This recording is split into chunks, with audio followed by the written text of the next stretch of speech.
Assalamualaikum warahmatullahi wabarakatuh.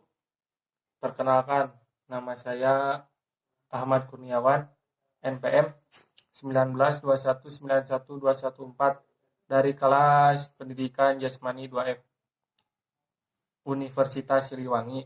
Pada kesempatan kali ini, saya akan sedikit menjelaskan. Yang pertama ada pengertian keterampilan motorik, terus yang kedua ada klasifikasi keterampilan motorik, dan yang ketiga ada unsur-unsur kemampuan yang membentuk keterampilan gerak. Nah, langsung saja masuk ke yang pertama, yaitu pengertian keterampilan motorik. Keterampilan gerak di sini adalah kemampuan untuk melakukan gerakan secara efektif dan efisien.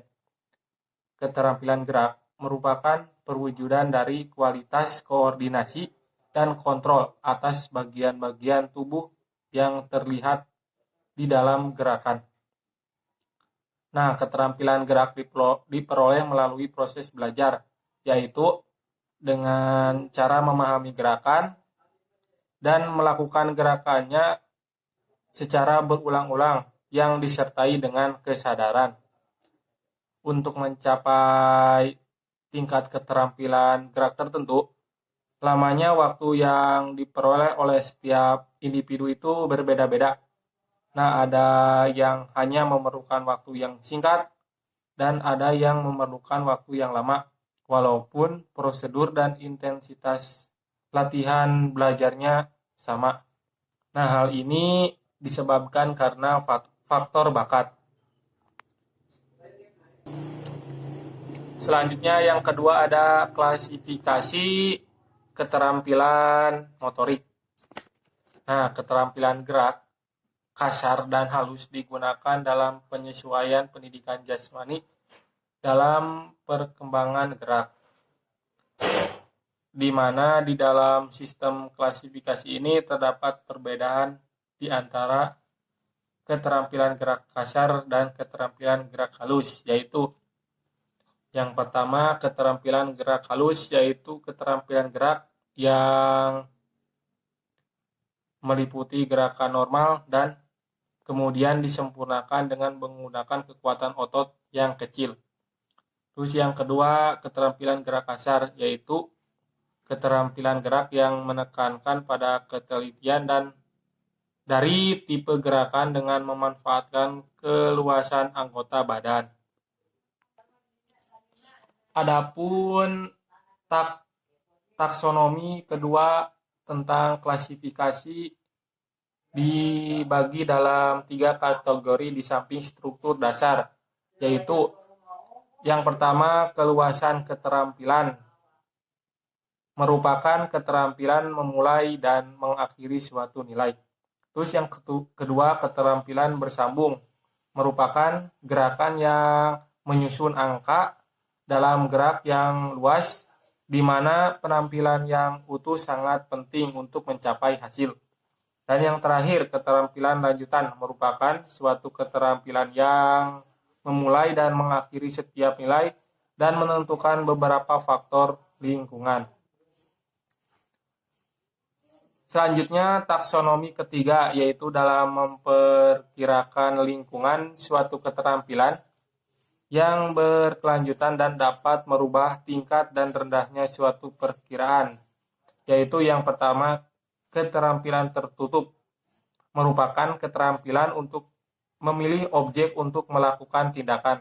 Terus yang kedua keterampilan terbuka, merupakan keterampilan gerak di mana penampilan tidak dapat diprediksi selama masih ada perubahan lingkungan. Nah, selanjutnya yang ketiga ada unsur-unsur kemampuan yang membentuk keterampilan gerak. Nah, unsur-unsur ini ada 3 kelompok kemampuan yang membentuk keterampilan gerak. Yang pertama ada kemampuan fisik. Kemampuan fisik ini sebagai fungsi untuk melakukan gerakan. Kualitasnya perlu baik. Nah, alasan kualitasnya perlu baik ini agar suatu gerakan bisa dilakukan dengan terampil.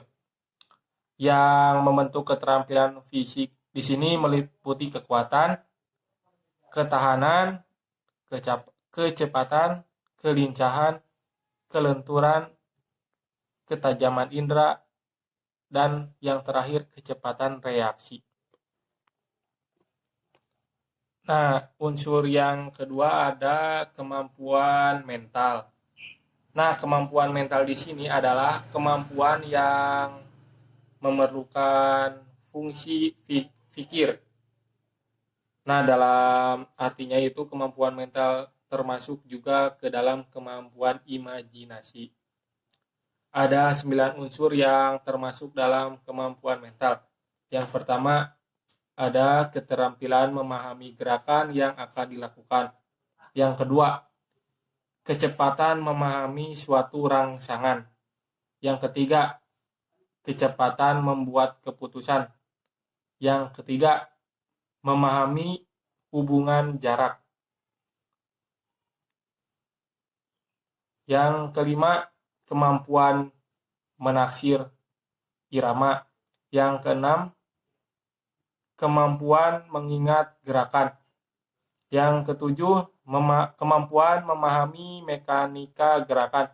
Dan yang terakhir, kemampuan berkonsentrasi. Nah, adapun unsur yang ketiga yaitu kemampuan emosional. Kemampuan emosional di sini berperan penting dalam menghasilkan penampilan gerak yang terampil. Nah,